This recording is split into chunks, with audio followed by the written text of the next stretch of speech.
ఓం శ్రీ మాత్రే నమః. అందరికీ నమస్కారం అండి. జూలై 12వ తేదీ ఆదివారం రోజు వృశ్చిక రాశి వారికి దినఫలితాల ప్రకారం జరగబోయేది రాశి వారు కనుక ఇప్పుడే కనుక మన ఛానల్ని కొత్తగా చూస్తున్నట్లయితే దయచేసి మన ఛానల్ని సబ్స్క్రైబ్ చేసుకొని ఈ వీడియో మీకు నచ్చినట్లయితే లైక్ చేసి ఓం శ్రీ మాత్రే నమః అని కామెంట్ చేయడం మాత్రం మర్చిపోకండి. ఈ రోజు ఈ రాశి వారికి చాలా విశేషమైనటువంటి రోజు అండి. ఈ రోజు పాటించవలసినటువంటి ఒక చిన్న పూజ పరిహారం గురించి చెప్తానండి. తప్పకుండా ఈ వీడియోని ఎక్కడ కూడా స్కిప్ చేయకుండా చివరి వరకు చూడండి. శ్రీ సమ్మక్క సారక్క జ్యోతిష్యాలయం గురువు గారు విజయరాజు గారండి.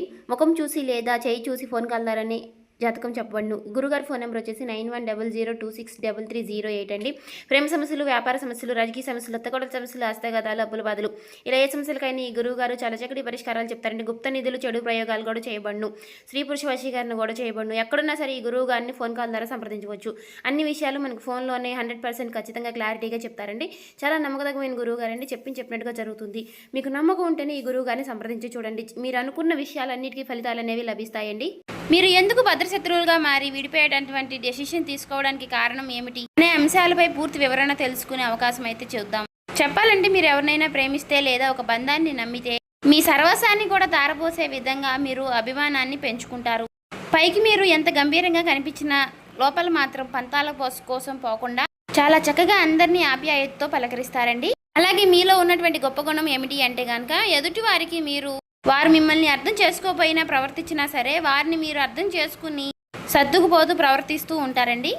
అయితే అసమర్థతగా ఒక బాధ మీకు మీ మనసులో ఎప్పుడూ కూడా ఒక వెలితిగా కనిపిస్తూ ఉంటుంది. అంటే నేను ఎదుటి వ్యక్తుల్ని ఇంతగా బాగా నమ్ముతున్నాను, వారిపై అభిమానాన్ని ఎక్కువగా చూపిస్తున్నాను, కానీ వారు మాత్రం నన్ను ఎందుకు అపార్థం చేసుకుంటున్నారు, నన్ను ఎందుకు ప్రేమించటం లేదు అనే అంశంపై మీ మనసులో ఎప్పుడూ ఒక బాధ అనేది కలిగి ఉంటుంది. అది మీ యొక్క అమాయకత్వమనే చెప్పుకోవాలి. ఎందుకంటే మీకులాగా అందరూ మంచి వాళ్ళే ఉంటారని అనుకుంటూ వారి చేతుల్లో మీరు గతంలో ఎన్నిసార్లు మోసపోయినప్పటికీ కూడా అన్నీ మర్చిపోయి మీరు అందరినీ నమ్ముతూ ఉంటారు మన వాళ్ళే అని చెప్పేసి. ఎవరినైనా సరే గుడ్డిగా నమ్మేస్తూ ఉంటారు. ఆ నమ్మకమే ఇప్పుడు మీ పాలిట శాపంలాగా మారింది. మీరు ఎవరికైతే ప్రాణం ఇచ్చారో వారే మీ ప్రాణాన్ని తీసే అంత పని చేయబోతున్నారు. ముఖ్యంగా ఈ బంధం ఒక రోజులో దూరం కావడం లేదు. గత కొన్ని నెలలుగా, కొన్ని సంవత్సరాలుగా ఆ పొరపాట్లు, ఆ క్షణం మీకు కొన్ని వస్తూనే ఉన్నాయండి.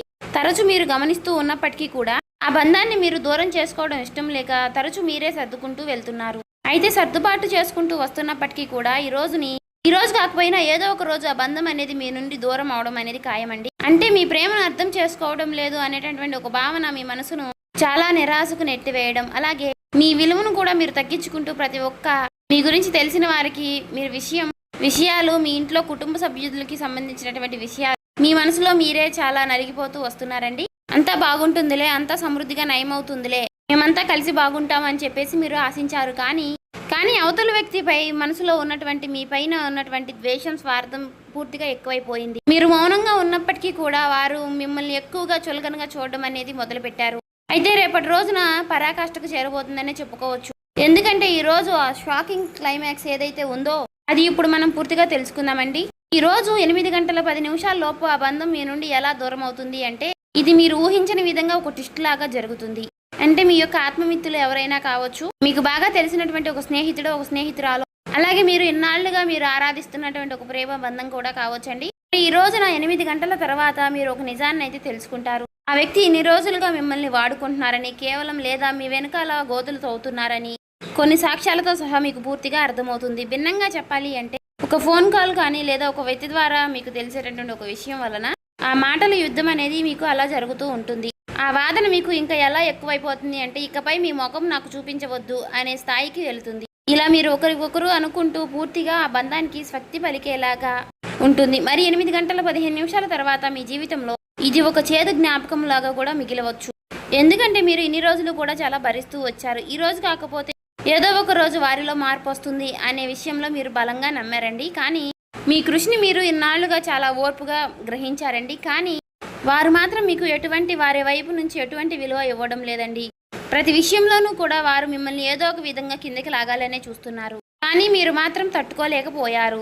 అయితే దీనికి కారణం కూడా లేకపోలేదండి.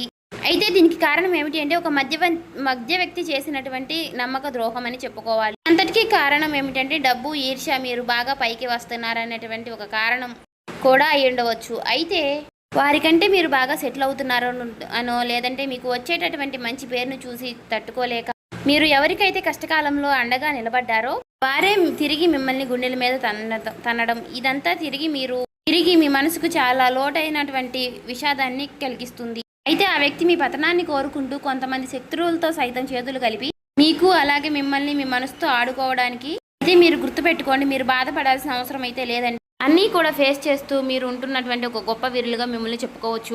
చిన్నప్పటి నుంచి కూడా ఎన్నో బరువు బాధ్యతలు మీరు మోసారు. కష్టం విలువ కూడా మీకు బాగా తెలుసండి. ఎప్పుడు ఏ విషయంలో ఏ సమయంలో ఏ సమన్వయ భాగంతో ఉండాలి అనే విషయాలపై మీకు బాగా అవగాహన కూడా ఎక్కువగా ఉంటుంది. ఏ కష్టాన్ని ఎలా ఎదుర్కోవాలి అని చెప్పేసి ఫేస్ చేయాలి, ఏ సమస్య వస్తే దాన్ని ఎలా ఎదుర్కోవాలి అని చెప్పేసి అనే అంశాలపై మీకు బాగా అవగాహన ఉందనే చెప్పుకోవాలండి. కాబట్టి ప్రతిదానికి కూడా మీరు కృంగిపోవడం, బాధపడడం ఇటువంటివి చేయకండి. గడిచిపోయినటువంటి కొన్ని సంవత్సరాలుగా ఇవన్నీ కూడా మీరు ఎలాగో అనుభవించేశారు. కాబట్టి ఇవన్నీ విషయాల్లో రానున్న రోజుల్లో మీరు దేనికి బాధపడరు, భయపడరు అండి. మీకు అత్యంత ప్రేమకరమైనటువంటి బంధాలు చాలా మీ చుట్టూ ఉన్నప్పటికీ కూడా వారిలో ఎక్కువ ప్రేమకరమైనటువంటి బంధాలు ఎవరు అని చెప్పేసి వారిలో మీరు తెలుసుకోలేకపోతున్నారండి. గుడ్డిగా కొంతమంది వ్యక్తుల్ని నమ్మి వారి నిజమైన ప్రేమ లేదా అని తెలుసుకోలేక వారితో మీరు అందరూ నా వాళ్ళే అని చెప్పేసి ఎక్కువగా వారిపై మీరు ప్రేమ అనుభూతులు కురిపిస్తూ ఉన్నారు. వారి మీద ఒక నమ్మకాన్ని కలిగి ఉంటున్నారు. కానీ ఈ రోజున మీరు వారి వలన కొన్ని ఎదురు దెబ్బలు తినే అవకాశాలు అయితే కనిపిస్తున్నాయండి. వారి వలన కొన్ని సమస్యలు ఫేస్ చేయాల్సినటువంటి అవకాశాలు అయితే కనిపిస్తున్నాయండి. కాబట్టి ఇకనైనా మీరు గుర్తుంచుకోండి, మానసికంగా మీరు చాలా స్ట్రాంగ్గా ఉండండి. ఒంటరితనాన్ని ఎక్కువగా ఇప్పటి వరకు చాలా అనుభవించారు. కానీ అయినప్పటికీ కూడా ఒక మాటలో చెప్పాలంటే ఒంటరితనమే చాలా గొప్పతనం అండి. ఎందుకంటే ఒంటరిగా ఉంటేనే ఏ బాధలు ఏ సమస్యలు కూడా మనల్ని ఏమీ చేయలేవు. కానీ ఆ బాధలు కలిగించేటటువంటి కొన్ని లాభ నష్టాలు కూడా ఈ రోజున కనిపిస్తున్నాయండి. కానీ కొంతమంది వ్యక్తుల్లో మనసులో విషాన్ని పెట్టుకుని పైకి మాత్రం ప్రేమ వలకపోస్తూ మాట్లాడుతూ ఉంటారు. ఇటువంటి వారితో మీకు ఉన్నటువంటి ప్రేమానుబంధాలు తెగతింపులైతేనే మంచిది. కాబట్టి ఇది పెద్దగా మీకు నష్టమైతే కానే కాదండి, ఉపకారమే ఆ భగవంతుడు మీకు చేయబోతున్నాడు. కాబట్టి అపకారం అయితే మీకు జరగలేదు. కాబట్టి ఆ బంధాన్ని మీరు దూరం చేసుకోవడం ఈ రోజున మీకు కొంచెం బాధగా అనిపించినప్పటికీ కూడా, మీ మనసు కుంగిపోయినప్పటికీ అనిపించినా కూడా మీరు కొంచెం బలంగా ఉండండి. అలాగే ఈ రోజున మీరు తప్పకుండా మీకు ఈ రోజు చాలా విశేషమైనటువంటి రోజండి. ఈ రోజు మీరు సూర్యారాధన చేసుకోండి.